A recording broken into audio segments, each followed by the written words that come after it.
Kay Pinay in Norway, Miguel of shoutout po. Libre lahat sila. Yeah. Eto Ma'am Jenny Ramos, ang bibigat ng mga kasalanan, kaya kailangan talagang ibang bansa ikulong. Para di na makalaya, para hindi pa marisan.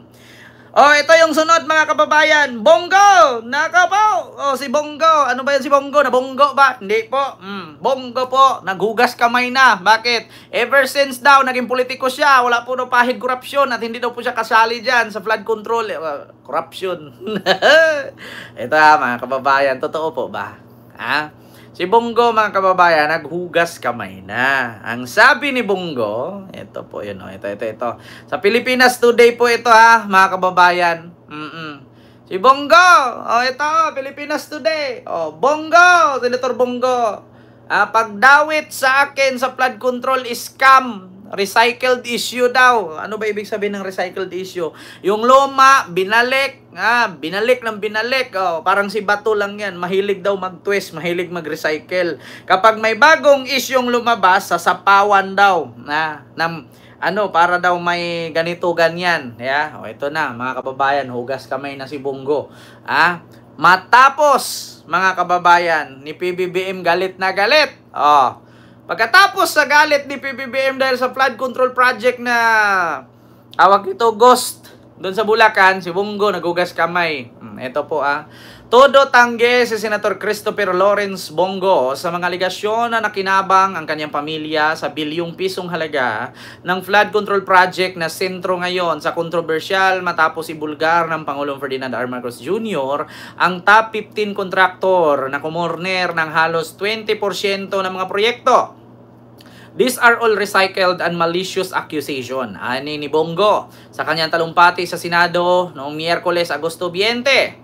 Ito ay matapos lumutang ang Alfredo Builders and Supply sa expose tungkol sa 5 flood control project na ibinuhos sa Davao City noong 2023 at 2024. Ang kumpanya ay nasabing pagmamay-ari ng half-brother ni Senator Bongo na itinanggi naman ng senador. Nako po, mga kababayan. Ako po, sabi ni Bongo basahin ko. Ako po, wala po ako sa mundong ito. Ang aking pamilya ay may negosyo po at ni piso hindi nakinabang ang aking pamilya sa pagiging taong gobyerno ko. Christopher Lawrence Bongo. Ngayon mga kababayan, saan tayo maniwala? Kay Bongo or sa Bilyonaryo News? Dito tayo sa Bilyonaryo, mga kababayan. Nako po. Diretso tayo sa TikTok na lang tayo kasi mas mabilis. Bongo!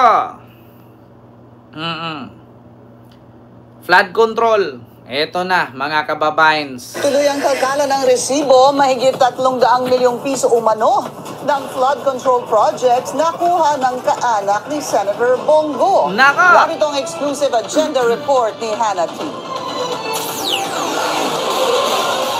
5 flood control projects sa Davao del Sur ang napunta sa Alfredo Builders and Supply. 5 flood control napunta sa Alfredo Builders and Supply. So, paano po yan, Senator Bongo? Sabi mo, hindi nakinabang ang kamag-anak. Kung pamilya mo, oo. Pero kamag-anak mo, yes. Step brother mo, sabi nung Bilyonaryo News, 326 million. Yun sa listahan mismo ni PBBM. Ang Alfredo, pagmamayari ng half-brother ni Senator Bongo. Base sa listahan ng sumbong sa Pangulo.ph, 2023 natapos ang 2 proyekto. 2024 naman ang 3 rito. In total, lagpas 326 million pesos ang halaga ng flood control projects na hinawakan ng kumpanya. Base sa pag-aaral ng Bilyonaryo News Channel, madalas bahain ang kalinan tuwing masama ang panahon. Doon constructed ang majority ng nasabing projects ng Alfredo sa Davao del Sur. Una nang na-flag ang nasabing kumpanya noong 2018, kabilang ang CLTG Builders na pagmamay-ari naman daw ng ama ni Go. Ito pa mga kababayan, mismo si Senador Antonio Trillanes nag-file din po ng kasong Flander laban kay Bongo at kay Digong, na ang kadahilanan ay halos 6 billion pesos budget sa proyekto na ini-award ni Digong sa tatay ni Bongo na si LTG Builders. So, alam nyo ba mga kababayan, according po sa saligang batas, kapag ikaw po, ulitin ko po kapag ikaw po ay miyembro ng politiko or merong posisyon sa gobyerno, bawal ka pong humawak ng anumang proyekto sa gobyerno kasi magkakaroon po yan ng conflict of interest. Bawal po yun, mga kababayan. So, bakit nga ba hindi naging bawal? Ewan ko lang.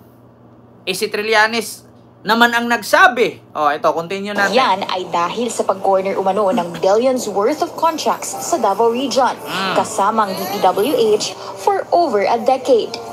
Katunayan, nitong nakaraang taon lang, naging basihan yan ni former Senator Sonny Trillanes para magsampa ng plunder Ma'am Rosana, hello po. laban Kinago at nag-file ng plunder case laban Kinago at kay Digong si Trillanes, mga kababayan.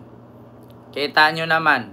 Wait lang kasi naglo-loading po tayo, mga kababayan. So, wait lang. Ito na. I am a senator, a legislator. Wala po akong kinalaman sa implementasyon ng kahit na anong proyekto, lalong-lalo na po sa pag-identify at na makikinabang po ang aking pamilya. Kabayan, masama ang pakiramdam ni Senador Panfilo Lacson kanina kaya nagkasundo ang mga senador na sa susunod na linggo na lang sa Martes Vale dahil nga holiday bukas at sa Lunes ang pagpapatuloy ng diskusyon at ang pagtatanong ng mga senador. Samantala, sumagot na si Senador Bongo sa ulat tungkol sa flood control project sa Davao na hinawakan ng kumpanyang pagmamay-ari ng kanyang half-brother. Luma, recycled at malisyoso raw ang issue na ilang beses nang lumabas tuwing papalapit ang eleksyon. Giit ni Go, malinis ang kanyang konsensya at hindi kailanman nakinabang ang kanyang pamilya sa pagiging opisyal niya. Hindi rin daw na... Malaman naman natin yan kung sino ang may-ari ng Alfrego Builders. Diba? Kasi hindi na kami malinlang yan, Senator Bongo. Dati sabi mo, si Digong po dinala sa dahig na kapaa. Walang tsinelas. Pero kalaki-laki po ng sapatos na suot ni Digong. Hindi na po kayo maniwala. Sabi mo, tatay, dinala, nakapaa, kawawa siya, walang tsinelas. Tapos nung ichinik namin, nung umupo ito sa private plane, nakasapatos po siya. Sinungaling ka. Di ba? Nakapaa, walang tsinelas. Hindi na kami maniniwala, Senator Bongo. Malalaman naman natin to kaya nga sabi ko sa inyo, COA at Ombudsman dapat ang mag-imbestiga dyan. Kasi kung Senado lang ang mag-imbestiga dyan, mauwi sa areglo. Tama ang sabi ni Baste Duterte. Mauwi lang sa areglo. Walang makakasuhan. Diyos mio, Marimar. Continue. Nakakalapit sa kanya ang mga kamag-anak para maglakad ng kontrata sa gobyerno at para tuldukan ang haka-haka. Balak ni Go... Kahit man wala kang kinalaman dito, Senator Bongo, once kasi na related ito sa kamag-anak mo, madadamay ka talaga. Hindi naman namin sinabi na ikaw ang may-ari. Ang sinabi kasi dito, pagmamay-ari ng stepbrother mo. So malamang sa malamang, madadamay ka talaga. Hindi naman madadamay na sabihin nagnakaw ka. Hindi naman madadamay na sabihin isa ka sa kumamkam. Wala namang ganun. Siyempre, senador ka. Siyempre, kamag-anak mo, madadamay ka. Wala namang nagsabing nagnakaw ka. Ang sabi dito, kamag-anak mo. Pwede mo naman yan sabihin, oo, kamag-anak ko. Hindi naman sinabi na sangkot ka. Hindi naman sinabi na, di ba? Isa ka sa kumamkam. Wala namang sinabing ganun. Ang sabi, kamag-anak mo. Alangan naman sabihin namin na kamag-anak ni Alice Go. Alang-alang sabihin namin kamag-anak ni Ramon Ang. Go yung apelyido kay Alice Go. May U-O yung sa kanya G-U-O. Sa'yo kasi G-O. Alangan naman sabihin namin kamag-anak ni Trillanes. Step brother mo to eh. 'Di ba? Wala namang nagsabi na ikaw kumamkam. Wala namang nagsabi na ikaw ang nagnakaw. Mahalatang guilty. Huwag masyadong defensive, Senator Go. Pwede mo naman aminin, oo, kapatid ko yan, pero wala ako kinalaman dyan. Di tapos. 'Di ba? Wala tayong magawa kasi ang tao ganyan eh. Diyos mio Marimar. Pumasok pa kayo ng politika kung ayaw nyo palang makalkal ang buhay ninyo. Alam nyo, politics is just like an artist. Parang artista ang politika. Ito pa. Naging co-author ng Senate bill na magbabawal sa mga kamag-anak ng mga opisyal ng gobyerno hanggang 4th degree. Naggawa daw ng Senate bill si Bongo, isa daw siya sa co-author na pinagbawalan daw ang mga kamag-anak na humawak ng proyekto sa gobyerno kapag may kamag-anak kang nasa gobyerno. Tanong ko ngayon, Senator Bongo, bakit nyo tinanggap yung halos 6 billion na project sa Davao nung panahong presidente si Digong? Yun lang naman yan eh. Bakit ninyo tinanggap? At bakit ngayon lang kayo nag-file ng Senate bill na bawal... kailangan pa bang i-file? Nasa saligang batas na yan na.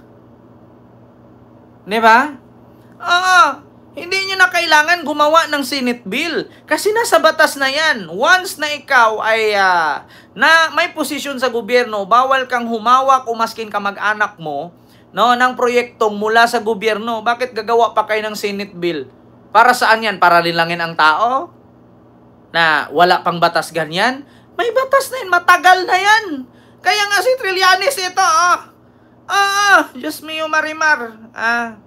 Palibasa kasi, naging senador kayo. Hindi man kayo mga ano kasi. Trillanes. Bongo.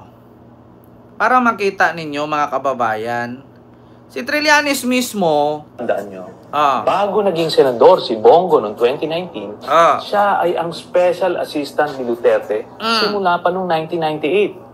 Sa madaling salita, may paglabag sa batas ang mga ginawang pagkaka-award ng mga government contracts sa tatay at kapatid ni Bongo. At dahil bilyon-bilyon ang halaga ng mga kontratang ito, ano ang krimen nilang ginawa? Plunder. Maliwanag na ginamit ni Bongo ang kanyang posisyon in connivance with and obvious consent of Duterte as mayor and later on as president para makinabang ang kanyang pamilya. Kaya naman pala sinabi ni Duterte sa isang press con na bilyonaryo si Bongo. Kasi bilyon-bilyon na pala ang ninakaw nila sa Kaban ng Bayan. Bongo intervenes. Alam mo, hindi ako mag-ibang pero bilyonaryo to. Sa totoo lang. Punta kayo dapat, tanongin niyo kung sino yan. Liliwanagin ko lang, as always, hindi po chismis ang basihan ng mga aligasyong ito. Galing sa COA at DTI mismo ang mga dokumentong nakalap namin sa investigasyong ito.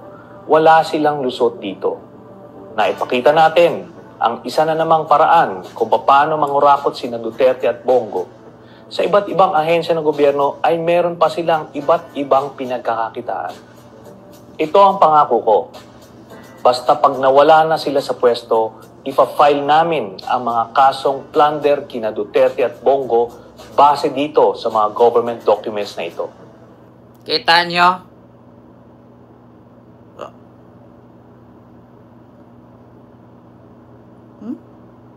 Kita nyo?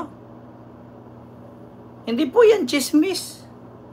Hindi po yan kwento. Base yan sa COA at sa DTI. Nakalap ni Trillanes na dokumento. Paano yan? Hugas kamay. Bahala nga kayo sa earth. Kayo naman magdadala niyan. So ito, mga kababayan, yung sunod. Ano yung sunod, mga kababayan? Ito na. Robin Padilla. Gumawa ng resolusyon na lahat ng politician ay sumalang. Sasalang sa drug test. Sinagot ng palasyo. Alam nyo, minsan mahirap. Ito, sabi ko sa inyo mga kababayan. Sabi nga ni Vice Ganda, dapat kapag tayo gustong pumasok pagka-politician, lalo na gusto mo maging congressman o senador, Kasi yung Senate at Congress is part of legislative yan. So ngayon, ibig sabihin po ng legislative, yan po yung ahensya na gumagawa ng batas. Ngayon, paano ka gagawa ng batas kung hindi ka naman abogado at wala kang alam sa batas? Kaya nga sabi ko sa inyo mga kababayan na bago ka pumasok dyan, make sure na may alam ka sa batas para hindi ka mapahiya. Ito po mga kababayan, sinagot po mismo ni Yussi Claire Castro si Robin Padilla na kung saan Padilla drug test proposal will violate Supreme Court decision on 2018.